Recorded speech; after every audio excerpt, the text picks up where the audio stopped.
দর্শকবৃন্দ ও খামারি ভাই বন্ধুরা, আসসালামু আলাইকুম। খামারবাড়ি ইউটিউব চ্যানেলের পক্ষ থেকে জানাই আন্তরিক শুভেচ্ছা অভিনন্দন। আশা করি আপনারা ভালোই আছেন। আল্লাহর অশেষ রহমতে আমরাও ভালো আছি। তো আজকে যে টপিকটা থাকছে খুবই গারল পালনের একটা মূল্যবান টপিক, সেটা হলো গারলের জ্বর বা নিউমোনিয়া। সেই বিষয়ে আজকে চিকিৎসা প্লাস দেখাবো। এখনকার আবহাওয়াটা খুবই খারাপ। মনে করেন এই রোদের মধ্যে খাচ্ছে, হঠাৎ বৃষ্টি আসছে, তখন কি হয়, ঠান্ডা গরম লেগে জ্বর হয়, জ্বর হয়ে নিউমোনিয়া হয়। সেই বিষয়ে আজকে কথা বলবো। তো যারা আমাদের ভিডিওটা দেখছেন, একটা লাইক দিয়ে ভিডিওটা দেখা শুরু করবেন। তারপর আপনার সুন্দর একটা মন্তব্য করবেন। যারা এখনও আমাদের চ্যানেলটাকে সাবস্ক্রাইব করেননি, সাবস্ক্রাইব করবেন, বেল নোটিফিকেশন আইকনটি অল অপশন করে দিবেন। তাহলে আমাদের তথ্যমূলক ভিডিও আপলোড করার সাথে সাথে আপনার মোবাইলে নোটিফিকেশন চলে যাবে। তো দেখেন, এই যে আমাদের এটা বাচ্চার বয়স মনে করেন মাত্র এই 18 থেকে 20 দিন। এই বাচ্চাটার আজকে মনে করেন জ্বর আসছে, জ্বর আসছে, খুবই খারাপ অবস্থা ওর। এই বারবার মাথা ঘুরায় পড়ে যাচ্ছিল, কিন্তু কিছু করার নেই। তারপরও ওকে অ্যান্টিবায়োটিক দিতে হলো, না দিলে কিছু করার নেই। তো আমরা এই বাচ্চাটাকে যে ইটা দিছি, অ্যান্টিবায়োটিক দিছি, এটা হলো ওই আপনার শিপলু, এফএনএফ কোম্পানির। এই এফএনএফ না, শিপলুটা হলো আপনার সিনিল ফার্মাসিউটিক্যাল। তো সেই কোম্পানির। তা আরও একটা আছে, আমরা নাবানা কোম্পানির একটা ব্যবহার করছি। এগুলো একই গ্রুপের।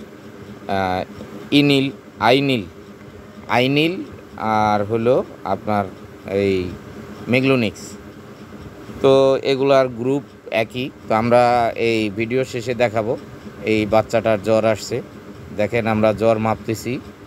জ্বর মাপার পরে আপনাকে দেখাচ্ছি যে দেখেন, এটা 104-এর উপরে জ্বর এসে গেছে তার। যেখানে মিনিমাম জ্বর হলো আপনার 100 থেকে 101।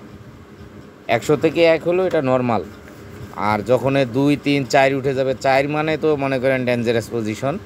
আর গারলের জ্বর মানেই নিউমোনিয়া। এটা খুবই একটা মানে সেন্সিটিভ বিষয়। আপনি যদি এই জিনিসটা না ধরতে পারেন, তাহলে আপনার গারলটা কিন্তু ওই 2-3 দিন পরে দেখা গেল 1 দিন, 2 দিন, 3 দিনের মাথায় ও মাথা ঘুরায় পড়ে গিয়ে মারা যাবে। তো এই জ্বরটা আপনি বুঝবেন কিভাবে? জ্বরটা আপনি বুঝবেন যে গারলটাকে যখন খাওয়াইতে নিয়ে যাবেন বা খাওয়াবেন, তখন দেখবেন ও খাবে না, শুয়ে থাকবে। যেখানে গারল খাইতে গেলে কিন্তু ও ডান বাম কিছু দেখে না, সেখানে দেখবেন ও বারবার শুয়ে থাকবে, আবার উঠবে। হয়তো হালকা পাতলা কিছু খাইলে খাইতে পারে, নাও খাইতে পারে। আর এই যে দেখেন জ্বরটা, দেখেন এই যে আমি আপনার থার্মোমিটারে মাপছি, দেখেন 4.1, 104.1 জ্বরের মাত্রা। এইটুক বাচ্চা 104 যদি জ্বর উঠে, তাহলে ওর মানে সহ্য করাটা মানে কীভাবে কঠিন। ও আজকে ওর মা দুধ খাচ্ছিল না, প্লাস ওরে তারপরও ওই যখন খাওয়াইতে নিয়ে গেছে তখন ওকে গোসল করাই দিছে। অবশ্যই যখন বুঝতে পারবেন যে জ্বর, সাথে সাথে যদি সকালবেলা হয় পুরা শরীর ধোয়াই দিবেন, আর যদি সকালবেলা না হয় বিকালবেলা হয় তাহলে মাথাটা ভিজাই দিবেন। তার কারণ গারলের লোম অনেক বেশি, যদি পুরা শরীর ভিজাই দেন তাহলে শুকাবে না, তখন আবার আপনার ওর আবার অন্য দিকে যাইতে পারে। তো গারলের তো জানেনই যে মানে নিউমোনিয়া, জ্বর মানেই নিউমোনিয়া। এখন যদি আপনি অ্যান্টিবায়োটিক না দেন আর যদি না ধরতে পারেন, তাহলে আপনার গারলটা মারা যাবে। দেখেন, এই একটা বাচ্চা, আমাদের এই 2টা বাচ্চার একদিনে জ্বর আসছে। এই দেখেন, আমি থার্মোমিটারটাকে 0 করে নিলাম। এই 0 করে নিয়ে এখন ওর জ্বরটা মাপবো। দেখেন আপনারা যে এর প্রায় 4-এর কাছাকাছি। আর ওর ছোটো বাচ্চাটা যেটা 18 থেকে 20 দিন বয়স, সেই বাচ্চাটা আপনার 4.1। আর এই বাচ্চাটা এটা প্রায় 7 মাস বয়স। এর লাইভ বডি ওয়েট আছে প্রায় 17-18 কেজি। দেখেন, আমি জ্বরটা মেপে আপনাদেরকে দেখাচ্ছি। তো অবশ্যই যারা গারল পালন করেন, এই আবহাওয়াটার সময়, এই বর্ষার সিজনটা একদম ভাদ্র মাসের শেষ পর্যন্ত, আপনার চৈত্র মাস মানে ফাল্গুন মাসের শেষ থেকে ভাদ্র মাসের প্রথম পর্যন্ত, এই আবহাওয়াটা গারলের জন্য, এই জ্বর নিউমোনিয়ার জন্য খুবই খারাপ একটা আবহাওয়া। তার কারণ দেখা গেল যে সে মাঠে খাচ্ছে, মাঠে খাইতে খাইতে হঠাৎ মানে প্রচণ্ড রৌদের মধ্যে হঠাৎ বৃষ্টি এসে গেছে, তখন কি হবে? তখন কিন্তু এই গরমটা ভিতরে, যেমন আমরা বাংলা ভাষায় বলি যে গরমটা ভিতরে আটকায় জ্বর আসছে, হঠাৎ ঠান্ডা গরম লেগে আপনার ওর জ্বর আসছে। এই যে দেখেন এখন আমি এইটার জ্বরটা মাপলাম, এটার জ্বরটা দেখেন প্রায় এই 4-এর কাছাকাছি, এটা 4 পর্যন্ত উঠে নাই, 4-এর কাছাকাছি। ক্লিয়ার হবে ক্যামেরাটা দেখেন, এই যে দেখেন 4-এর থেকে 1 পয়েন্ট কম আছে, 104-এর থেকে 1 পয়েন্ট কম। আর একটা জিনিস হলো যে যারা আপনারা এই মানে থার্মোমিটার কিনবেন, অবশ্যই তো আপনি খামার করলে থার্মোমিটার লাগবে। এই যে অ্যানালগ থার্মোমিটারগুলো আপনারা ব্যবহার করবেন, তাহলে মাপটা আপনি সঠিক পাবেন। আর ডিজিটাল থার্মোমিটারও আমার আছে, কিন্তু ওইটাতে আমি মাপ সঠিক পাই না। দেখা গেলো একবার 102 উঠছে, আর একবার 103 উঠে, আর একবার 104 উঠে, মানে এই উঠানামা করে। আর ডিজিটাল এই আপনার অ্যানালগ যে থার্মোমিটারগুলো, এগুলোর দাম বেশি না, 120-30 টাকা অ্যানালগগুলো।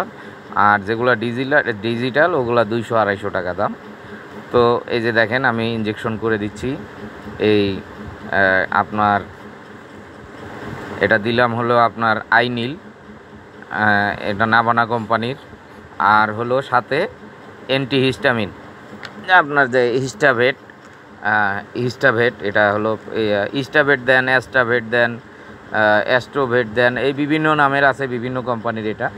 তো এই অ্যান্টিহিস্টামিনটা প্লাস হলো আপনার এই আপনার আইনিল, যেটা হলো আপনার ফ্লুনিক্স ও ম্যাগনোমাইন ইউএসপি আর কি। তো এই গ্রুপের ইয়াগুলা এই জ্বর নিউমোনিয়ার জন্য খুবই ভালো কাজ করে। এটা ডোজ আছে, ডোজ মনে করেন এটা পরপর 3 দিন আপনাকে দিতে হবে, প্লাস সাথে সাথে আপনার এই জ্বরটাকে মাপতে হবে, জ্বরটাকে প্রতিদিন মাপতে হবে। আর এই প্রতিদিন 24 ঘন্টা পর একবার দিতে হবে। তো এই যে দেখেন এখন রাত হয়ে গেছে, সন্ধ্যা হয়ে গেছে, এই জন্য আমরা এখন কি করতেছি, আপনার শুধু মাথাটা ভিজাই দিচ্ছি। মাথাটা ভিজাই দিয়ে তারপরে এই গারলটাকে আমরা ঘরে রেখে দিব, যেহেতু আমরা এটাকে দিয়ে দিলাম। তো এই জিনিসটা অবশ্যই আপনারা খেয়াল রাখবেন। তার কারণ হলো আপনার এই যে দেখেন আমাদের মনে করেন এই খামারের লভ্যাংশ কিন্তু বাচ্চাটাই, আর বাচ্চাগুলাই বেশিরভাগই আসে। এই যে দেখেন এই ইঞ্জেকশনটা, এই গ্রুপের যে কোনো ইঞ্জেকশন, যে কোনো কোম্পানির, শুধু এই কোম্পানির দিচ্ছি তা না, আপনার এই গ্রুপের যে গ্রুপটা আছে, এই যে ফ্লুনিক্সন ও ইয়াটা, এটা এই গ্রুপের যে কোনো কোম্পানির হইতে পারে, আপনি ইনজেকশন করতে পারবেন, কোনো সমস্যা নাই। আর হলো অ্যান্টিহিস্টামিন আছে, যেমন আমি দিছি হিস্টাভেট, এই বিভিন্ন সময় অ্যাস্টাভেটও দেই, হিস্টাভেটও দেই, যে কোনো সময় যে কোনোটা দিতে পারি। এই যে দেখেন এইটা হলো অ্যান্টিহিস্টামিনটা। তো এই হলো আপনার জ্বরের তা যারা অবশ্যই এই আবহাওয়ার সময়টা গারল খামারিরা সতর্ক থাকবেন। আর হলো যারা গারল কিনতে ইচ্ছুক, আমাদের স্ক্রিনে দেওয়া নাম্বারে অথবা ডেসক্রিপশন বক্সে দেওয়া নাম্বারে যোগাযোগ করবেন, অথবা আমাদের যে ঠিকানা দেওয়া আছে 23 নং জোরভিটা, ত্রিমোহনী, খিলগাঁও, ঢাকা, এই ঠিকানায় সরাসরি চলে এসে দেখে শুনে সুস্থ সবল গারল কিনতে পারবেন। তো এই হলো কথা, যে সতর্ক থাকবেন অবশ্যই। গারলকে যখন খাওয়াইতে যাবেন, জ্বর আসলে আপনি খেয়াল রাখবেন যে গারলটা অসুস্থ, সে ঠিকমতো খাবে না, বারবার শুবে উঠবে। তো এইটা আপনার খেয়াল রাখতে হবে। তার কারণ একটা গারল গিলেই কিন্তু আপনার এখান থেকে কমে যাবে, লভ্যাংশ কমে যাবে, এই বলে শেষ।